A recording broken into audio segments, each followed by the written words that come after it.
I'm Ireland's outlaw, and come do a side quest with me, I suppose.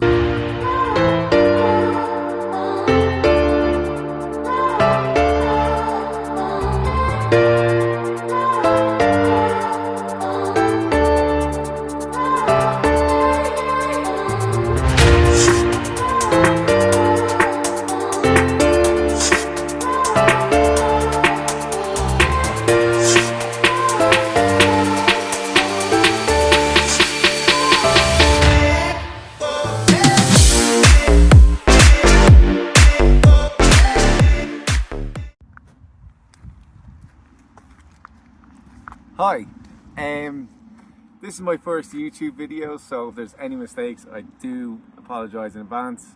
I'm learning as I go along. I suppose I do a lot of side quests and I thought I'd just film them. Today's video is going to be about the most iconic mushroom in the world, the Fly Agaric, or Amanita muscaria. Hopefully I'm saying that right.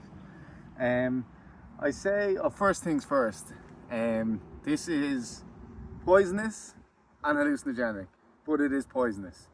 Do not consume this. Please do not consume this. A lot of the stuff I'm going to say today, some of it is based on facts, some of it is educated guesses.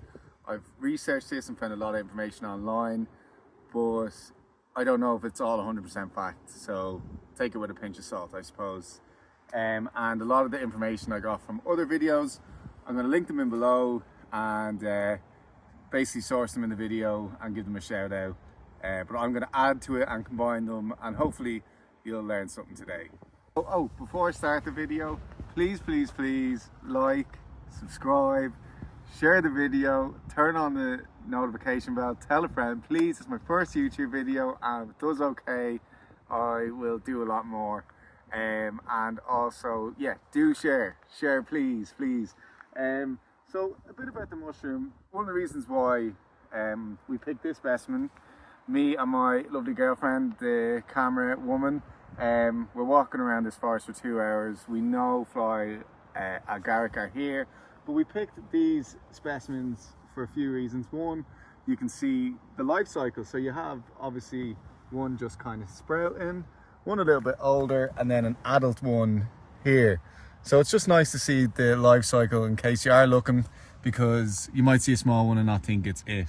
So I'm going to go through a number of things. The first being the Irish connection, if you can't tell already. We're in Ireland. I'm Irish. This mushroom was born in Ireland. It's lived its whole life and it will die and go back into the land in Ireland. So I'd like to do a bit of the Irish connection. I would like to do possible early links to Christianity. I would like to do uses in modern times. Links to famous holidays, i.e. Halloween and Christmas, and many more. I don't know what I'm going to title this video. I might do the mushroom that started Christmas, as there's a lot of traditions we practice today that I believe can be linked back to this little fellow, and I want to do how it's just the most iconic mushroom as a whole. So believe it or not, people have been using different methods to experience different realities for 10,000 years before alcohol was even discovered. So this will give you an idea that 10,000 years ago, when there was no alcohol, what people used to get loose, have fun, experience different realities, similar to the way we use alcohol today, both for religious purposes and social purposes. So a little bit about the Irish connection. The Druids, the Celts, the ancient Irish people, I'm just going to call them, called this mushroom, they called it the flesh of the gods. And I don't know if you know this, but this is just the fruit of the organism. So it'll be similar to like a raspberry on a raspberry bush. The bush is underground, and this organism can be thousands of years old, and it can be spread underneath the whole forest. And the ancient Irish people knew that. So they believed by consuming this fruit that you connected to another land that was thousands of years old. And that's why they considered it very special. Halloween or Samhain has Celtic origins. And Halloween is just past, actually. It was a few days ago. But these mushrooms are quite common at the same time Halloween occurs. But the ancient Irish, or the Druids or the Celts, believed that Halloween or Samhain was the time of year when the membrane between this world and the other world became thin, and creatures could pass through and roam the land. One-eyed monsters, witches, all that kind of stuff. But it could lead you to believe that during when this mushroom was most prevalent and they consumed it in the forest, dark forest, that people would see other creatures. Lead you to believe maybe were these people consuming this mushroom and seeing these ghostly creatures, and that is one of the reasons why Halloween is a thing today. I'll let you decide. It is believed that this mushroom is the source of a lot of Irish mythical creatures.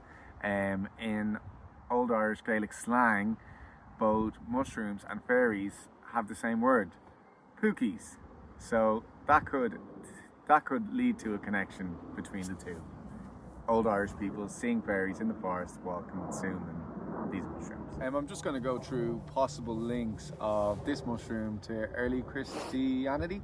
Dead Sea Scrolls author John Marco Allegro, in his book The Sacred Mushroom and the Cross from the 1970s, believed that early Christianity was started from a fertility cult revolving around the consumption of Fly Agaric. Although this theory was heavily disputed by other academics and scholars at the time, but there is some interest in mosaics. They are in basilicas in northern Italy. They're approximately 1,700 years old.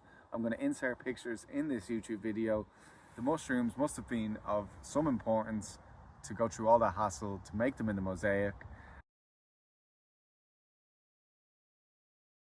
This mushroom was used in the book Alice in Wonderland, and Alice consumed the mushroom and she changed size. Although my girlfriend pointed out that it's not in the movie. So it's linked to Alice in Wonderland, the original book, but I believe in the movie she drinks a potion. In Super Mario consumes Fly Agaric. I always had it now. Consumes Fly Agaric, and then he becomes big, he becomes invincible, and he can kill anything in his way. But the Berserker Vikings used to consume this mushroom before battle, and in battle they would go mental, and that is where the word berserk comes from, which is just another fun fact. So I'm going to go into some of the links to modern day Christmas that came from this mushroom. One of the main things I think that it's linked to Halloween and Christmas is time of year. This mushroom starts sprouting from September all the way to the first frost in November. That's when it'll be picked, that's when it'll be processed, and that's when it'll be mostly consumed. The two holidays of Halloween and Christmas are both at this time of year. It'll be when this potion was consumed back in the day, and it's when the traditions could have started. Okay, so the first thing is a lot of fungi are symbiotic with trees. They grow at the base of trees and they benefit each other. I can't remember what it's called when there's a symbiotic relationship. So the mushroom benefits the tree and the tree benefits the mushroom. Fly Agaric are symbiotic with pine trees, spruce, and a few others. But it's a very weird tradition if you actually think about it. We cut down a tree, bring it inside our house, and we put presents at the base of the tree. And we cut down a Christmas tree. These little fellas are symbiotic with that tree. It's just a very similar comparison that the mushrooms form at the base of the tree. We cut down that tree, bring it inside, and put presents underneath it. Another tradition is these mushrooms were picked, put in socks, and hung above the fireplace because they need to be dried out. What do we do around Christmas? We put a sock above our fireplace and we put little presents in it. Another just similar comparison. In northern Siberia, the shamans used to go, in the winter around Christmas was when the highest level of snowfall. The shaman used to go door to door and deliver some of this potion to help these people get through the hard winter. But if the snow was too high, the shaman would come down the chimney to deliver the present. What does Santa do traditionally each year? Comes down the chimney and delivers presents. Another thing is, what some people did was they'd cut down the mushroom, they could put it in the pine tree, it could be put there, it would dry out, it's away from the rain. We put little baubles, red baubles, sometimes with dots, the Christmas presents, the wrapping paper, sometimes it's red with yellow dots, at the bottom of the tree and on the tree. There's just a lot of similar comparisons. Another thing is, so this mushroom, while psychedelic, is also poisonous. One way to get rid of the toxins but keep the psychedelic properties would be to give it to reindeers. They can digest it, they will urinate out, and in the urine the psychedelic properties will remain, but none of the toxic properties. What is associated with Christmas? Reindeers. But there's more. Reindeers actually love this mushroom. If they see it, they'll eat it, and it can make them also hallucinate, and they'll prance around, they'll act silly. We have reindeers. Reindeers are such a strange animal to fly Santa's sled. We have eagles, we have albatrosses, all other things that could fly Santa's sled, but no reindeers. Also, while you're consuming this mushroom, you could be in a forest. The old ancient people of Northern Europe could have saw reindeers in the distance and thought they were flying. There's just a lot of reindeers come into the theory and stories in a lot of different ways. And that's just a few of the ways why I believe this has links to Christmas, or the mushroom that started Christmas. Yeah, so thank you for watching my video. I hope you enjoyed it. I'm sure there's lots of mistakes. I've forgotten a lot of stuff, so I will try and remember it. Maybe there'll be a part 2. If you have any information, send it this way. Yeah, so thank you again. Please like, subscribe, share, turn on the notification bell. Please share. It's my first YouTube video. Eat your vegetables, drink lots of water, have 8 hours sleep a day, try and get some exercise in and get some sunlight in. Thank you very much.